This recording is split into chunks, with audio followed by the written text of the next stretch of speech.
fie un fel de mașină super scumpă pentru săraci.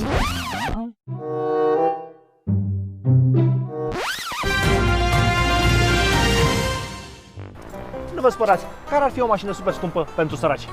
McLaren 720S. Normal. Care ar fi o mașină super scumpă pentru săraci? E o întrebare foarte bună și un punct de vedere foarte valid pe care eu aș putea chiar să-l am. Chiar m-am gândit de ună zi la această întrebare. E un exercițiu de imaginație foarte greu pentru mine să mă pun în situația asta. Aș zice că ar trebui să fie o mașină nu nemțească, că astea sunt bune, mai stricăcioase așa, ar fi ceva britanic, un McLaren.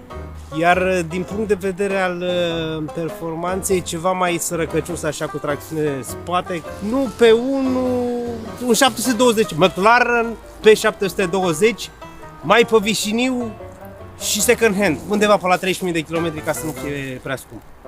Așa zice.